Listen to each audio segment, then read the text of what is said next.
Good evening, Xavier Basketball fans. It's the RaGing X Report, and this is your host, Jim Reeker. It's Martin Luther King evening, I guess. Musketeers had one game while we were gone, which we'll talk about. Muskies now stand at 11-8, 3-3 in the Big East. And at this point, I'll bring in my friend and analyst, Bill Gabriel. How are we doing today, Bill? I'm doing just great, Jim. How about yourself? Pretty good. Staying warm?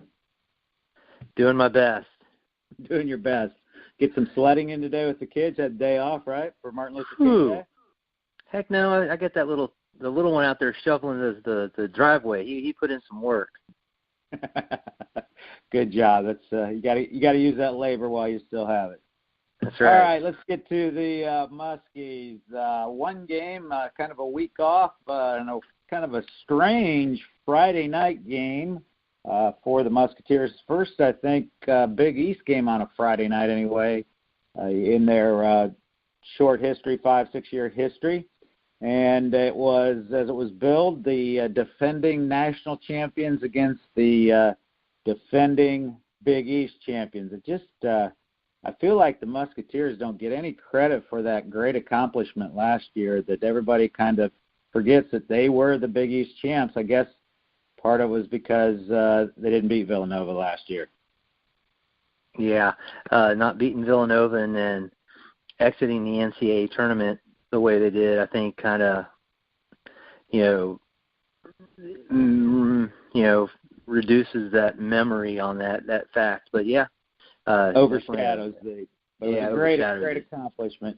Musketeers, of course, last year were 15-3, and now they stand 3-3, so they've already evened their loss total in the Big East this early in the season. Although we talked about they were actually 3-2 last year, same time when this year's team was 3-2. So let's get to the Villanova game. Tough game on the road. They lost 85-75.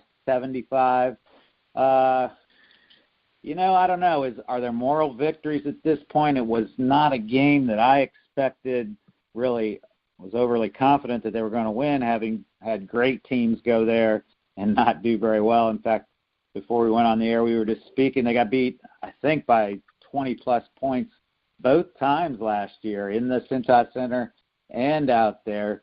So what was your overall take on the game? What was the keys? What did you see?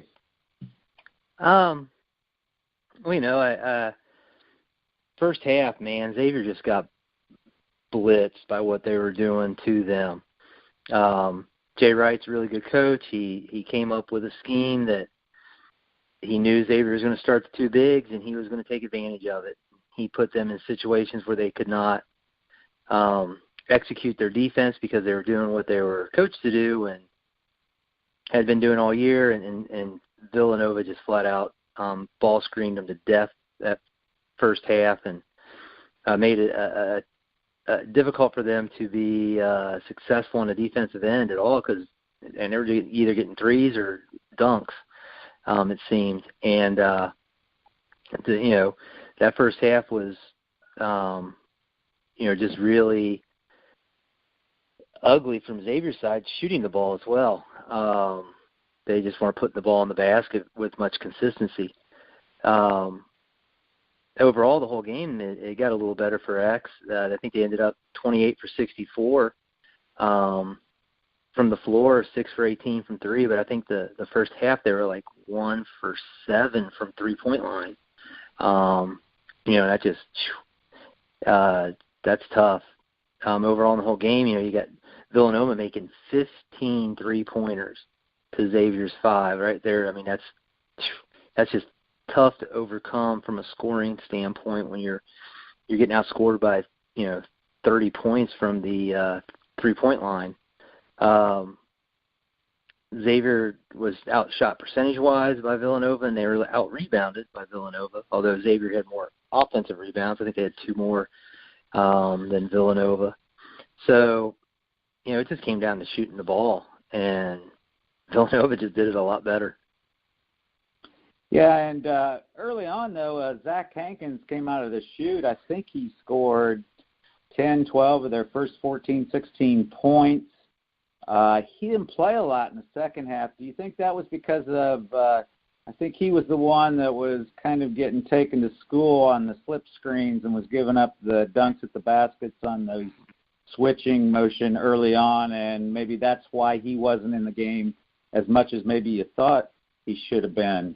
Although I heard later Coach Steele say that maybe he should have played more.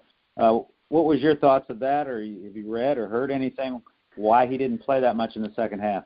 I get, I think Zach didn't get a couple closeouts. He didn't box outs. He didn't box out his defender, and that guy got around him, got a couple offensive rebounds, which was right there when it was tight. I think that when they started to tighten it up a little bit, and that I think probably irritated the head coach a little bit because that's the one thing that no matter what you can always box out. That's a hustle thing. It's not an effort thing. It's not necessarily a skill thing. So I think he got caught in the defensive stuff a little bit. And I know you weren't able to watch the whole game with sound and stuff, but I will say they panned to Tyreek Small about 10 times, sitting right behind the bench. That might have had something to do with it too. You may be right. His mom's there to watch him play, and she drove all the way down from Connecticut. So, and he wasn't in foul trouble, and he was playing great. Yeah. I don't know if they could have put them both on the floor at the same time, just because how athletic Villanova's small lineup was. It really put them in a bind when they had him out there. Yeah, I think you're probably right. Again, they started both of them. Of course, I think that was a little bit necessitated by Quentin Gooden didn't start. He, of course, been injured, missed 2 games, whether that was just, because of his lack of practice, his lack of wind. Although I did check the minutes, he ended up playing 33 minutes in the game. In fact, I believe in both halves, once he came off the bench, he stayed on the floor the entire time. But, yeah, both big men. In fact, that was the most positive takeaway. They really played well. They're starting to realize, not all of them have realized that yet, but starting to realize they're not a three-point shooting team. And they can score a lot of points around the basket, especially when the 2 bigs are in. But, yeah, I think it poses some problems. But I kind of tend to think it poses problems for the other team when the Musketeers have the ball.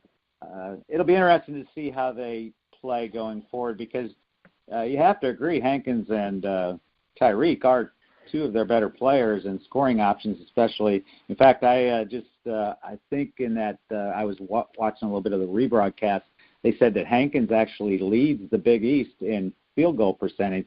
He's shooting 71%. Of course, a lot of his points are scored on dunks or we're very close to the basket. I think he's got a little bit better touch than Tyreek. As I looked through that game, Tyreek did have a good game. I think he ended up, 20-some points, maybe had a double-double. I don't have his stats in front of me, but I know he did pretty well. But he also missed some pretty easy shots and tip-ins and things. You have to look at it as they didn't give up.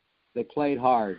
In fact, I did watch the entire game out in the end, and, at one point I think they were down about 14, maybe 16, and you thought, oh, this could get real ugly. But they continued to play hard and continued to attack and brought it back to a 10-point loss. And, again, in the last 2 years, that's the, if you want to say it, best loss, the smallest margin that they lost to the Villanova Wildcats. And I have marked in my notes, you got to look at it this way, at 10:56 left in the second half, so 3/4 of the way through the game. The score was Villanova 51, Xavier 50. But, of course, at that point, they hit a couple of those three-pointers, and there were actually 2 three-pointers in that game that were unbelievable. They hit the back of the iron, went straight up, and fell through. So, but we know that that's part of Villanova's game. They like to shoot the three-pointers.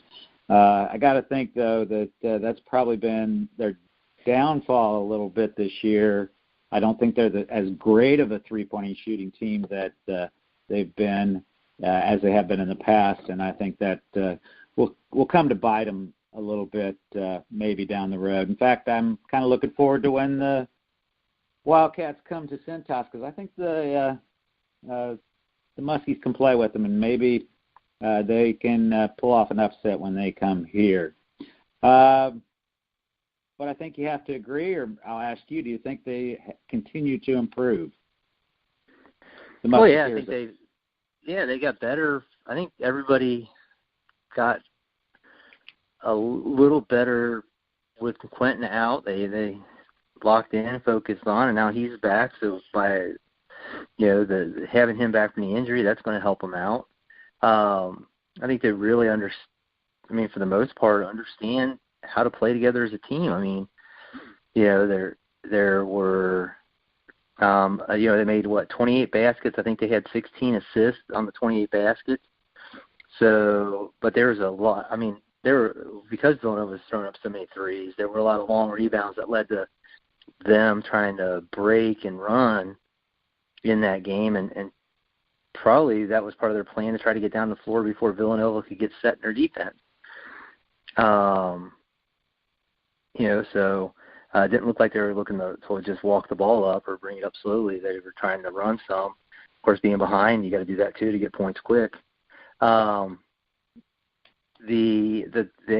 can definitely continue to get better. I think they need, one of their main guns to step up and play better, and they got to get something out of their bench, and they didn't get much in that Villanova game out of their bench players.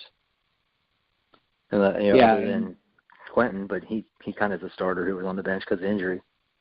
Right. And the only other comment, one positive comment, the last 3 games actually, and they hit it right on the nose in this game, 7 turnovers. If this team can take care of the ball like that, and again, that's their average over the last 3 games. Of course, the Georgetown, the Butler, and then the Villanova game, 7 turnovers. If they can continue to do that, take care of the ball, they're going to give themselves a lot of good chances.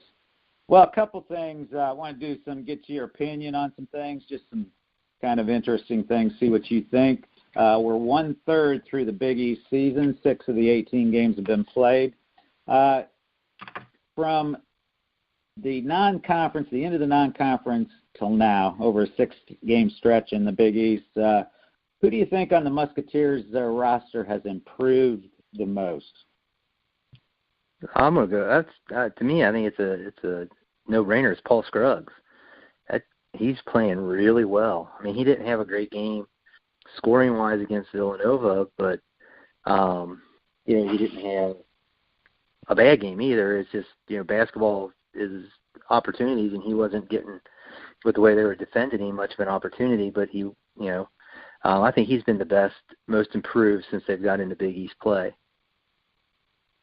I'd have to agree with you on that front because, again, I know he was having trouble with turnovers in the non-conference season, and also he had a big problem with fouls, and he seems to have pretty much corrected both of those problems. And I don't have the stats right in front of me, but I know I believe he's the top 3-point shooter right now. I think he's shooting a little over 45% from 3 points, so he's knocking them down probably more consistently than any Musketeer. So I have to agree with you there. I'd asked myself a question. I'd put Zach Hankins in that category. I just think gets better every game, and unfortunately he's going to be gone at the end of this year. I feel like he's starting to get a good feel for Division I, the physicality, and he's starting to improve some of his moves down low, and is just a great scorer. Again, I hope that they utilize him as much, although, again, we're not quite sure why, except I think I read a comment that Steele said I should have played Hankins more in the second half, kind of like a second thought.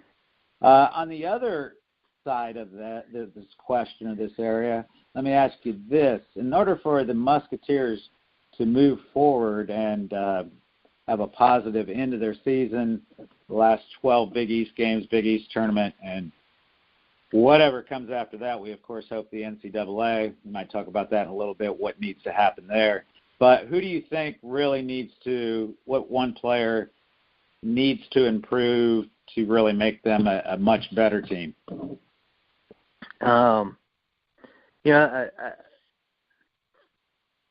was looking to, just kind of recollecting what I saw in the Villanova game and kind of the last couple games, and it's coming, apparent to me that I think that the person who is probably needs to improve the most for Xavier to be successful is going to have to be Najee Marshall and his outside shot selection and his percentage made. Teams are just backing off of him. I mean, they are – Villanova, I don't think when he had the ball at the three-point line, I don't think there was a guy within 10 feet of him. And, I'd have to agree, yes. For him, for their offense to work at its peak, which is they're going to have to start getting there as we go, because the more the more film everybody gets, the more they know you, the harder it's going to get to score.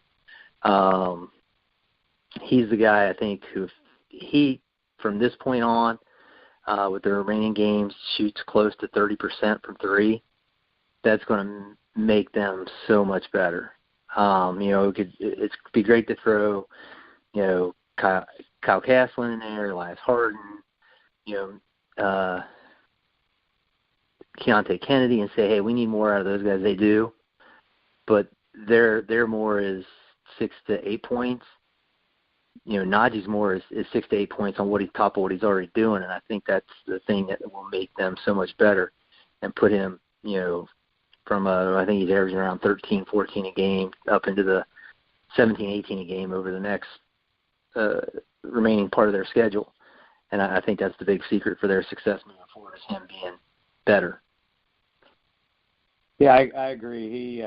His shot selection, again, as I was rewatching some of the first half again this afternoon, I mean, there were a couple times they came down, and again, it was at a point when they were really controlling the paint and getting lots of close looks close to the basket, and at least twice in the first half he came down and off the first pass just shot up a three.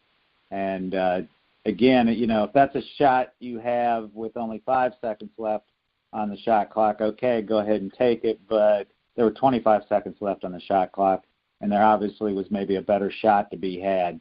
And he's just struggled all season. I guess he, in practices, shoots them well, has shot well in the past, but every once in a while he'll knock down one or two, but he consistently just can't seem to knock them down.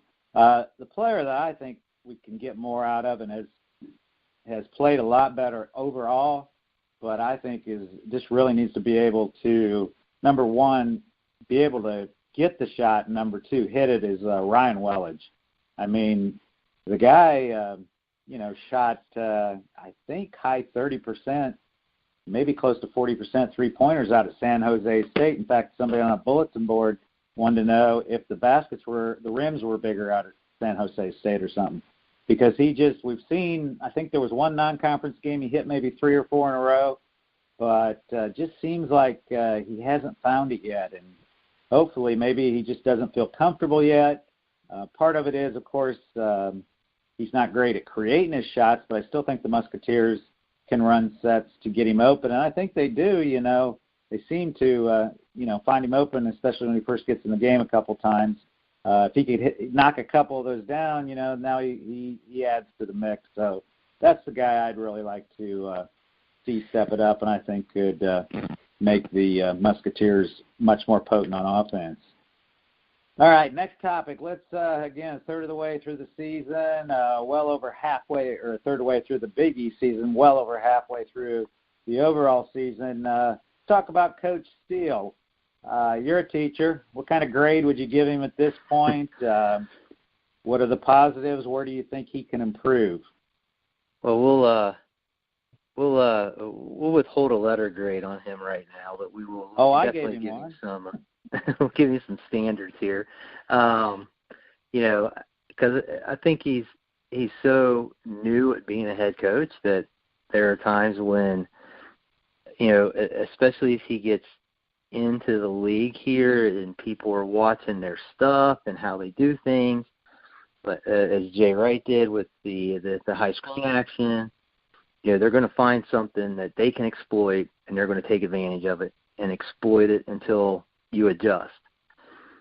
And I don't think the adjustment came quick enough in Villanova game. I think, third time somebody does something and they get something out of it, you better start the process instead of the 8th or 9th. And I think in that area he definitely needs to get on that quicker. Just that understanding how the other team is attacking you, what they're doing, and adjust quickly. I think his strengths are he's got the guys playing hard. I mean, heck, you got 2 huge double-digit comebacks that they've pulled off, and with Georgetown and Butler, and they didn't check out. They didn't check out against Villanova. I mean, they just kept playing hard and really played with them the second half. They had dug such a hole for themselves in the first half they couldn't overcome it. Got close, but couldn't get over the top of the mountain. So I think in that area, he's on the need to improve area of his ranking, but hopefully that continues and he'll get better.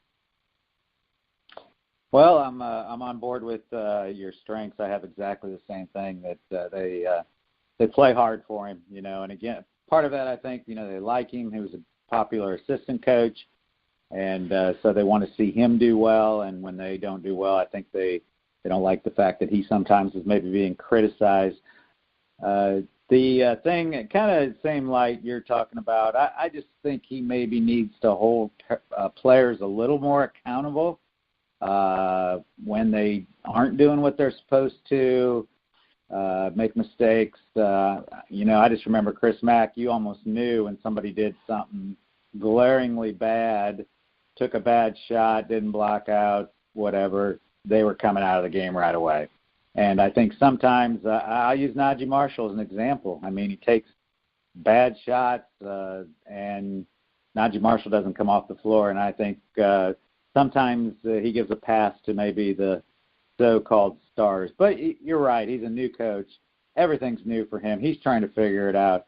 He's trying to figure out his style of being a head coach because, you can be an assistant coach for a long time, but being a head coach is a lot different. I put a letter on. I put B-. I think he's, and that I guess that's given a little bit of leeway for his inexperience. But again, the jury's out. But I really think you have to look at the improvement. I think things are getting better. We see him, for the turnovers. He didn't make an excuse. He said we got to fix this. And for the last 3 games, it's been fixed and. Hopefully that continues. So as he improves on how he fixes things, it'll be interesting. Well, let's look at the Big East. The Big East is a big jumble. We got Villanova -2. Huh? I said -2. It's a big jumble, -2. Yeah, you got Villanova and Marquette at the top, 5-0 and 5-1, and then you got 3 teams tied for third. Musketeers in that mix. Good thing about that is they're with Butler and DePaul, 2 teams they've already defeated. So, virtue of that, you'd say they are the best third-place team. And then tied for 6th, St. John's and Seton Hall at 3 and 4. Georgetown comes in at 8th, and then Providence and Creighton at the bottom at 1 and 4 each. Big games. You see any big games? Get a chance to watch any over the past week in the Big East? What's your overall take on the league? Oh, wow. I think, you got a lot of just good basketball. Butler hanging on to beat St. John's this week. Obviously DePaul has been playing really well. the surprising St. John's and Seton Hall there at 3-4 with 4 losses in the league. I mean, my gosh, those were 2 really good teams. It's just how tough it is. And then, coming up this week, I mean, you got some huge games. You got DePaul, Marquette, that big battle over the Chicago-Milwaukee area bragging rights. Villanova has to go to Butler, so we'll see how they fare. Was it Hinckley Fieldhouse? And that's been their kryptonite. I believe even last year, I think Butler may have defeated Villanova twice. I know they beat them at least once. I think they may have beat them twice. They have beaten them a few times in the last couple of years with their great success. They have trouble with Butler, especially at Hinkle Fieldhouse. And then that's Tuesday night, isn't it? Yeah. Wednesday, DePaul at Marquette. Yeah. Game I wanted to point out, Marquette went to Georgetown and beat them, which might not be big news, except they did it without Marcus Howard. Marcus Howard only played the first 3 minutes. He has a back issue, back spasms. He did play in their win. Who did they defeat? They beat the other day, I think. They beat Providence just yesterday, and he did play his normal minutes then. But I guess it's an issue that flares up every once in a while. And he couldn't play against Georgetown, and I think they beat the Hoyas by 1 point at Georgetown without him. So that was a big win, being able to do that without him. It's what we thought. In fact, I thought I saw a stat, something about over half the games in the Big East have been 6-point or less differences, which just a lot of close games. What do you think the Musketeers need to do league-wise to make the NCAA as we start to look forward to the last 2/3 of the Big East season? Do you think finishing in the top 3 or 4 will do it? Finish in the top 3 and 4, make it to the final their game? Their lack of a quality non-conference win in the non-conference season, I think that's going to be a difficult hurdle for them to overcome when it comes to the NCAA. They may need to have a 3rd, 4th place finish as well as one heck of a tournament run, maybe to make it. And because all the diehard NCAA projection people, they're not even, Xavier's not sniffing the first team out, the anything areas. They're projecting right now, I think, 5 teams to get into the NCAA from the Big East, and Xavier's only beat one of them, which is Butler. And Butler was in the projection I saw. They think Butler will be in the playing games at Dayton in order to extend their season in the NCAA championship. The other teams they had picked are Villanova, St. John's, Marquette, and Seton Hall, who right now 2 of those are behind Xavier in the standings, but I think they have some quality non-conference wins that are on their resume that Xavier doesn't have. Yeah, I have to agree with you. And, of course, the only way I look at it is they do have 2 chances for big wins, Villanova and Marquette. I think the coaches poll that came out today had Marquette at number 11, and I believe Villanova was up to number 18. So they have both those teams yet at home. If they could maybe pull those 2 off, that would help their case. But, yeah, to be realistic with you, they may have to win the tournament to get in. Right. Definitely, I think if maybe finish in the top 3 or 4 and make it to the final game of the Big East, 22 wins, we're probably still going to have, we'll be right there on the edge. So, but we know Xavier teams have done it before. Yeah.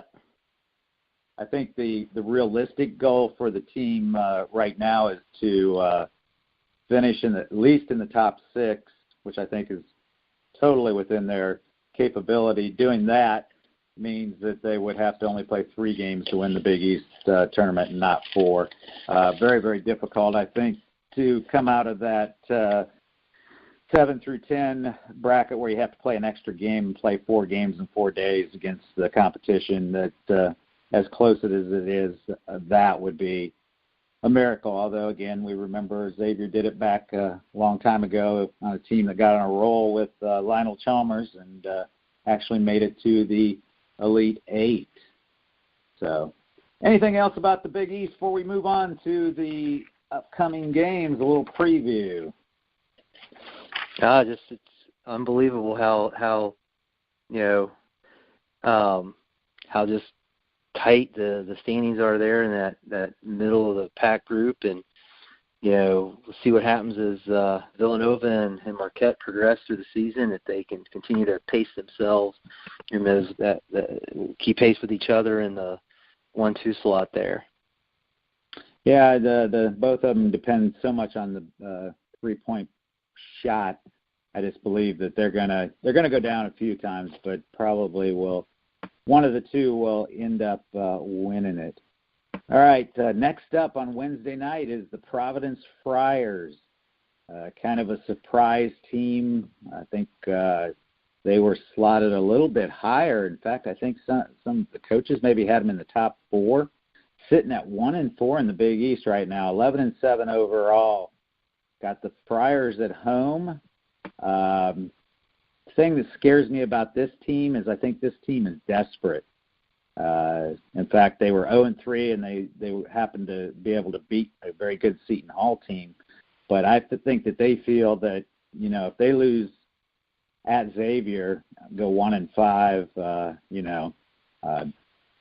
that could put them really behind the 8 ball. So you previewed the Friars a little bit. What do we expect from them?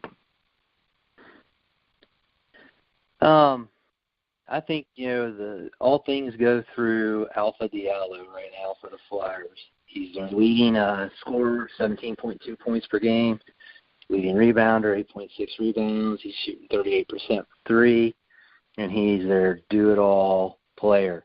I think they're really struggling in the guards, especially finding a point guard who can distribute the ball, get everybody else involved.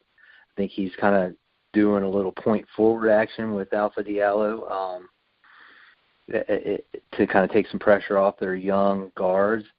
From X's perspective, they're going to have to watch out for Isaiah Jackson and A.J. Reeves. Isaiah Jackson is the second leading three-point shooter after Alpha Diallo for the Friars, and A.J. Reeves is a freshman guard who started the last 10 games, and he's coming on. This is the time of the year when freshmen start playing better usually because they've got so many more game minutes in, and they kind of understand how things are going. So I think that's what, for Xavier's perspective, those are the guys they're going to have to keep in check, and if they can do that, they should be good to go with a big victory over the Providence Friars on a Wednesday early evening. I've actually watched Providence a couple games. I watched the victory over Seton Hall, and then yesterday just watched them. They lost to Marquette, I think, by about 11, although they actually, I think, were leading at halftime. Actually, A.J. Reeves is out right now. He is injured. That's part of the problem. The young man that I have been impressed with a little bit, although he's a little bit out of control, is a freshman also. His name's David Duke. He's only averaging, if you look at the stats, 7 points, but he had 18 against Seton Hall. Played a great game against them. The other guy that's impressed me is Nate Watson, 6'10", sophomore, and he's what are his stats? Averaging 11 points, 5.5 rebounds. But I was impressed with him yesterday. He really played well under the basket, and that gives them an inside presence. I have to tell you, truthfully, the 2 games I've watched them, even though he is their leading scorer and leading rebounder, Alpha Diallo, and, of course, was expected to be their superstar, the 2 games I've watched, he's kind of not been all that noticeable. And part of that could be, he is the the focal point of most defenses, and he does have a ton of freshmen and sophomores around him. Another sophomore that plays a lot is Ashton Langford. And so I think this is a very winnable game for the Musketeers. I think they have the experience. They got the home crowd. But again, I feel the Providence Friars are going to be desperate. They're going to come out swinging. They think that they probably need to win this game to have a chance of doing anything in the Big East this year. And I've always felt like Ed Cooley coached teams are tough teams.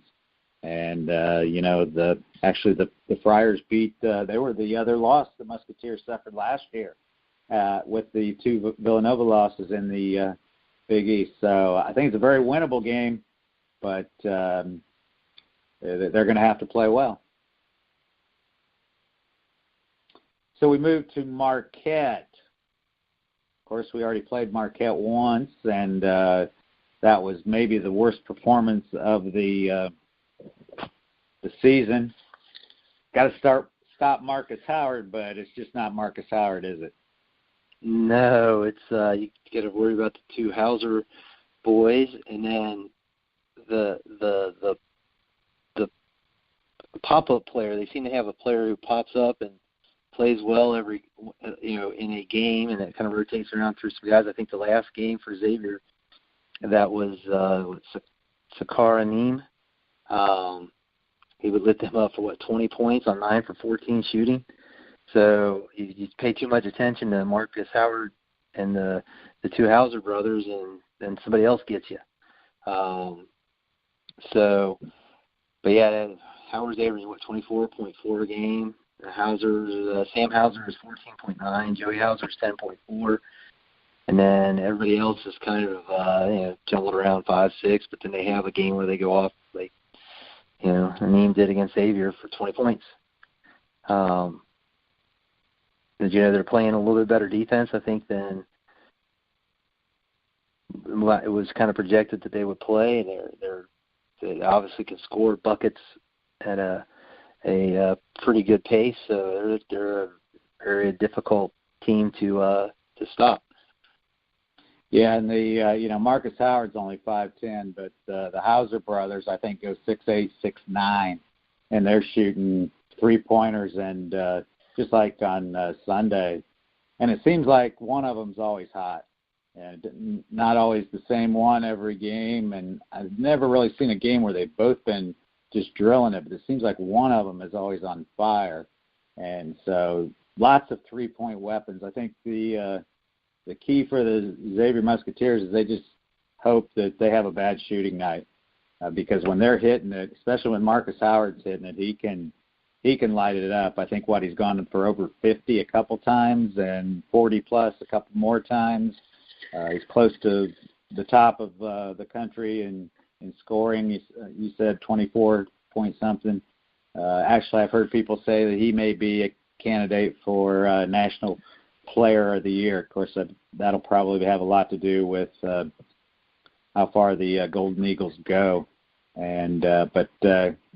Yeah, they were both our first choice to win the Big East, and probably if we were asked again, I wouldn't change my pick, even though they do have the one loss already. I just feel like in the end they're probably the most complete team. Another guy sometimes doesn't score a lot, but Theo John, sophomore, big guy underneath, he's I think been playing a lot better, getting a lot of rebounds and second chance shots for the Golden Eagles. So that's going to be a tough one, but again, gives the Musketeers a chance at a big quality win. Again, they're right now in the coaches poll. I don't know what the AP poll says, but I think they're ranked 11th. So that would be one quality win if they could pull that one off. All right, we ready for a little bit of trivia? Let's go for it. Well, let's talk about the Providence Friars be coming in on Wednesday. And remember the trivia question last week about the Big East, 8 of the 10 Big East teams had been in the Final Four at one time or another. And there were only 2, and that was the question. You got Xavier and Creighton. 1973, Dave Gavitt, of course, who founded the Big East, was the coach of the Friars, and he led them to the Final Four. Then again in 1987, the Providence Friars made it to the Final Four. Tonight's trivia question: do you know who was coaching the Providence Friars in 1987 for their second trip to the Final Four? I believe that was Rick Pitino. You are exactly right. The famous Rick Pitino. A lot of people forget. I think he was only at Providence maybe, it was under 4 years. May have only been 2 or 3 years that he was there, but had great success with the Friars in the late 80s. Of course, went on to coach the Kentucky Wildcats and led them to a national championship. And, of course, has most recently was coach of the Louisville Cardinals. Of course, that tenure ended ugly.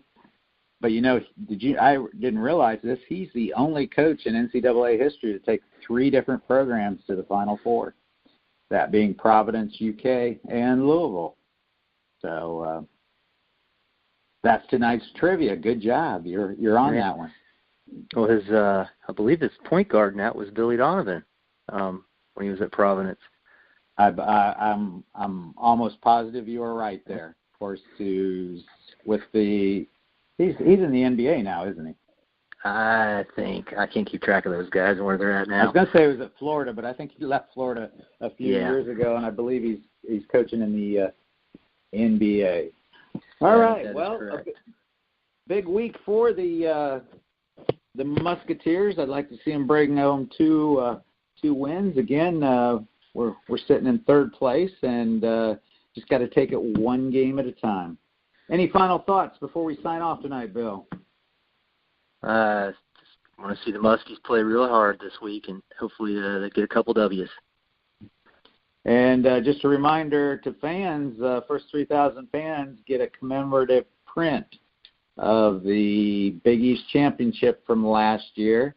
We're going to try to get there a little early and get ours, but if you hadn't heard that, little souvenir. Looks like something that might be frameable, be put in a family room, man cave, or something like that. So until next time, we'd like to thank Mike Goodpastor and the Grueling Truth Network for putting this out on all the platforms he does. And with that, we'll say, go Muskies. Go Muskies.